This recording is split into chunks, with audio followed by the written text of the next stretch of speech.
कनक मंदिर ज्वेलर्स के मालिक बच्चा बाबू जहरखोरी के हुए शिकार। उपचार के क्रम में पटना के मेदांता में उनकी मृत्यु हुई। पिछले दिनों नौकरों के द्वारा उनको खाने में और उनके पूरे परिवार को खाने में जहर दिया गया था। नाजुक हालत में सिवान सदर से बेहतर इलाज के लिए पटना भेजा गया। 5 मार्च को घटी इस घटना में 50 लाखों की लूट हुई थी और लूट का माल अभी बरामद नहीं हुआ, अभी भी फरार है। और उसी घर से एक दुखद घटना आ रही है कि उस जहरखोरी के शिकार हुए बच्चा बाबू कनक मंदिर ज्वेलर्स के मालिक का आज दुखद निधन हो गया। घर और परिवार में सांत्वना देने वालों की भीड़ लगी रही। इसी क्रम में पूर्व सांसद मोहम्मद साबुद्दीन साहब की पत्नी हिना साहब भी आज सुबह उनके घर पहुंची, परिवार से मिलके उनको सांत्वना दिया और छानबीन को लेके, पुलिसिया कार्रवाई को लेके उन्होंने तेजी लाने की बात कही। BA, BCom, BSc, MA, MCom करें विश्व की सबसे बड़ी यूनिवर्सिटी इग्नू से। सॉल्व असाइनमेंट्स और गाइड बुक्स प्राप्त करें। संपर्क करें Mahakal computers, DAV PG college के पास, पंच मंदिरा मोड़ से दाहिने, सिवान। पिछले दिनों कनक मंदिर में जो लूट हुई थी, उस घटना का एक दुखदायी पहलू आज आया है। कनक मंदिर के ओनर्स बच्चा बाबू जो उस लूटपाट के शिकार हो गए थे, जहर खिला के जो घर पे लूट की गई थी, उनकी स्थिति गंभीर स्थिति में उन्हें पटना के मेदांता हॉस्पिटल में भर्ती किया गया था। उपचार के क्रम में आज उनकी मृत्यु हो गई है।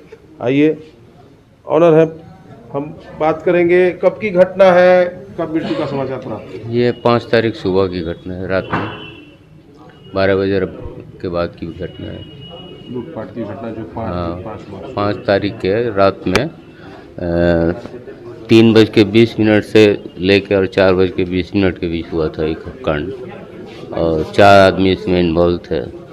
चारों अपना सब लूटपाट करके, और ये नशा खुरानी वाले गिरोह के थे, शायद वो नेपाल के रहने वाले थे चारों, लगता है।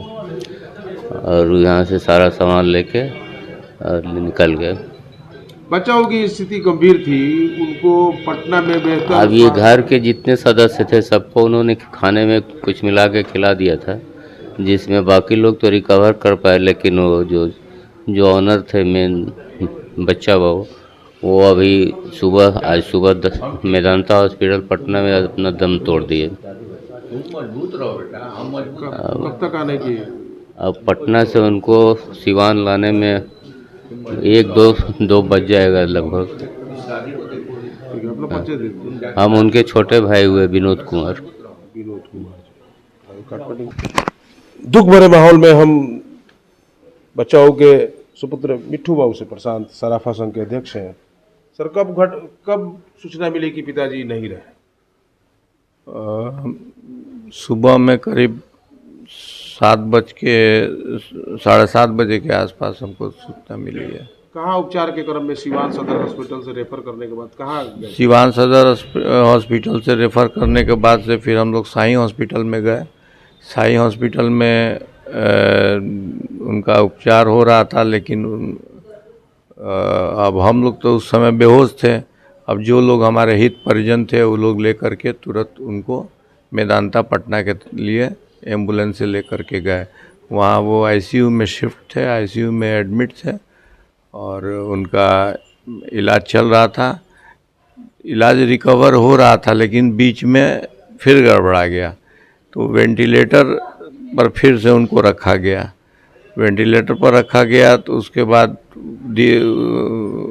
जब प्रेशर बनाया गया कि भाई आप लोग ठीक से इन पर ध्यान दीजिए, तो फिर धीरे धीरे रिकवर वो मतलब कुछ किए और स्टेबल हो गए। ना अच्छा थे ना ख़राब थे। और जब ये ऐसा हुआ तब हम लोग सिवान आए कि भाई SP साहब से मिलें, और SP साहब से मिल के घटना का जो एक्यूज़ है उसके तरफ वो अपना ध्यान दें, उन लोगों को पकड़ने के लिए। उसी क्रम में हम परसों शाम में हम सिवान आए और कल दिन भर इंस्पेक्टर साहब के साथ बात हुई, सारा लाइनअप हुआ, और उसके बाद रात को हम दिल्ली गंगाराम के डॉक्टर से भी बात किए। उन्होंने भी सारा मेडिकल हिस्ट्री वगैरह देखा, तो उन्होंने कहा कि इसे अभी लाने लायक नहीं है, कि आप एयर एम्बुलेंस से भी लेकर के उनको दिल्ली आ सकते आपका हैं। विचार था कि एयर एम्बुलेंस से उनको ले जाके दिल्ली में बेहतर उपचार जी किया जाए। बिल्कुल, लेकिन अभी वो इनकी स्थिति नहीं थी कि उनको हम लेकर जा सकें। तो डॉक्टर ने कहा कि जब स्थिति वैसी हो जाएगी तब आप लेकर के आइएगा। और कहा उन्होंने कि एज फैक्टर है, 84 साल एज है करीब, तो रिकवर करने में थोड़ा टाइम लगेगा, थोड़ा टाइम दीजिए हम लोग को भी। तो हम लोग फिर निश्चिंत हो गए कि ठीक है, अब रिकवर करने में टाइम लगेगा तो क्या कर सकते हैं। अब जो डॉक्टर कहेगा वही तो सुनना है, वही करना है हम लोग को। हम लोग अपने मन से कुछ कर नहीं पा रहे हैं। हालांकि हम लोगों ने बीच में लीव अगेंस्ट मेडिकल एडवाइस सोचा था, लेकिन हुआ क्या कि डॉक्टर ने कहा कि ठीक है, आप अपने रिस्क पर ले जाइए, रास्ते में अगर कुछ होता है तो आपकी जिम्मेवारी होगी। तो फिर हम लोगों ने उसको ड्रॉप कर दिया गंगाराम के डॉक्टर से बात करने के बाद। और आज सुबह हमको 7:30 बजे सूचना मिली। मेरा साला वहीं पर था और मेरी बेटी, मेरा बेटा, मेरा भतीजा सब वहीं पर था उनकी देख रेख में। सुबह में उनको हार्ट अटैक आया है 7 बजे के आसपास। डॉक्टर ने 15 मिनट तक प्रयास किया है कि उनका हार्ट बीट वापस लौट आए, लेकिन नहीं लौटा है और उनकी मृत्यु हो गई। प्रशासनिक जांच पड़ताल से आप संतुष्ट हैं? अभी मेरा ध्यान उधर है ही नहीं, तो अभी क्या हो रहा है क्या नहीं हो रहा है, अभी मेरा फर्स्ट प्रायोरिटी था पापा को देखना। अब तो पापा रहे नहीं, तो अब क्या ये है कि घर का ऑनर आज उपचार के क्रम में मृत्यु को प्राप्त हुए और पूरा परिवार इस गम के अथाह सागर में डूबा हुआ है। अभी तक इतना ही।